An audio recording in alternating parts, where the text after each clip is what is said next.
1972-এ মুক্তি পেয়েছিল দুটি ছবি, আজকের নায়ক ও বসন্ত বিলাপ।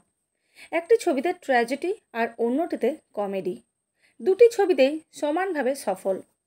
বাংলা ফিল্ম ইন্ডাস্ট্রির অন্যতম জনপ্রিয় ও প্রতিভাময়ী অভিনেত্রী সুমিত্রা মুখোপাধ্যায়। বড় পর্দা, ছোট পর্দা, যাত্রা সব জায়গাতেই সাবলীলভাবে অভিনয় করেছেন।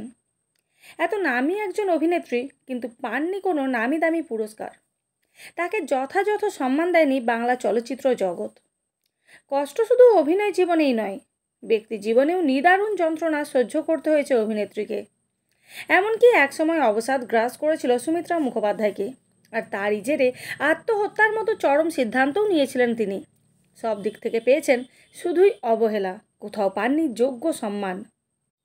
সুমিত্রা মুখোপাধ্যায় এমন একজন অভিনেত্রী যিনি কমেডি, ট্র্যাজেডি, ভিলেন, মধ্যবিত্ত বাঙালি পরিবারের মা, বৌমা সব ধরনের চরিত্রে অভিনয় করেছেন।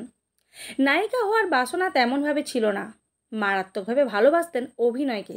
তাই নায়িকা থেকে পার্শ্ব চরিত্র সবেতেই মন প্রাণ ঢেলে অভিনয় করেছেন। টলিউডের এই নামী অভিনেত্রী ইন্ডাস্ট্রিতে পা রাখেন দীনেন গুপ্ত পরিচালিত আজকের নায়ক ছবির হাত ধরে। সমিত ভঞ্জের বিপরীতে প্রথম ছবিতে নায়িকা হওয়ার সুযোগ পেলেন নবাগতা সুমিত্রা মুখোপাধ্যায়। ওই বছরই আরও একটি ছবিতে প্যারালাল নায়িকা। এরপর আর থামার সুযোগ পাননি তিনি। একের পর এক কাজের সুযোগ। মহানায়ক উত্তম কুমার থেকে শুরু করে সৌমিত্র চট্টোপাধ্যায়, অনুপ কুমার, সন্তু মুখোপাধ্যায়, দীপঙ্কর দে, শুভেন্দু চট্টোপাধ্যায়, রঞ্জিত মল্লিক, বাংলার সে সময়ের প্রায় সবকটি নায়কের বিপরীতেই নায়িকা হিসেবে অভিনয় করেছেন তিনি। দীর্ঘ 4 দশকের অভিনয় জীবনে 500-রও বেশি সিনেমায় অভিনয় করেছেন তিনি। দেবদাস, মেমসাহেব, সঙ্গিনী, শ্রীকান্তের উইল, শেষ বিচার, গণদেবতা, কপালকুণ্ডলা, তিলোত্তমা, হাতে রইল 3, দেবী চৌধুরানী, দত্তা, বিকেলে ভোরের ফুল, অগবধূ সুন্দরী, অগ্রদানী, প্রতিমা, রসময়ীর রসিকতা, আরও একজনের মতো একাধিক আইকনিক ছবিতে কাজ করেছেন এই অভিনেত্রী। তবে বড় পর্দার শিল্পী হলেও ছোট পর্দার ডাক উপেক্ষা করতে পারেননি। রাজা সেন পরিচালিত সুবর্ণলতা ধারাবাহিকেও রঙ্গব্যঙ্গ ধারাবাহিকে অভিনয় করে সাড়া ফেলে দিয়েছিলেন দর্শক মনে। এছাড়াও প্রতিভার ছাপ রাখেন উত্তম মঞ্চের শত্রুমিত্র নাটকের মধ্য দিয়ে।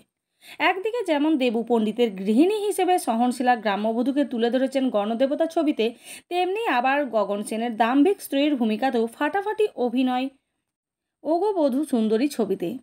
আবার উপেক্ষিত কালো কুৎসিত মেয়ের চরিত্রে তিলোত্তমা ছবিতে দর্শকদের চোখের জল আদায় করে নিয়েছিলেন এই অভিনেত্রী। প্রথমে প্রযোজক শশধর মুখোপাধ্যায়কে বিয়ে করেছিলেন, কিন্তু দাম্পত্য জীবন সুখের হয়নি। 2 ছেলে মেয়েকে নিয়ে আবার প্রযোজক রবীন্দ্রনাথ মালহোত্রার সঙ্গে থাকতে শুরু করেন, কিন্তু সেখানেও সেই অসুখের যন্ত্রণা।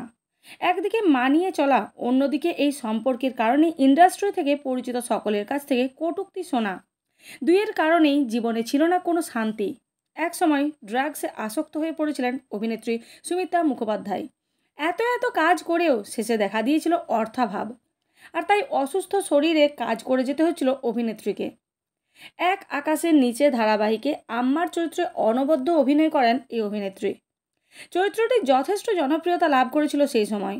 এই ধারাবাহিকে কাজ করতে করতেই মারা যান অভিনেত্রী সুমিত্রা মুখোপাধ্যায়। জানা যায়, জীবনের শেষ দিনে রাত্রে ছেলে বৌমার সাথে তর্কাতর্কির কারণে অনেকটা ড্রিঙ্ক করে ফেলেছিলেন, আর তারপরই ঘটে যায় বিপর্যয়। চিরদিনের মতো থেমে যায় এক কিংবদন্তির জীবন। একদিকে অভিনয় জীবনেও পাননি যোগ্য সম্মান, অন্যদিকে বাস্তব জীবনেও সেভাবে সুখী ছিলেন না। আজও দর্শক মনে গেঁথে থাকা এক আকাশের নিচের আম্মা।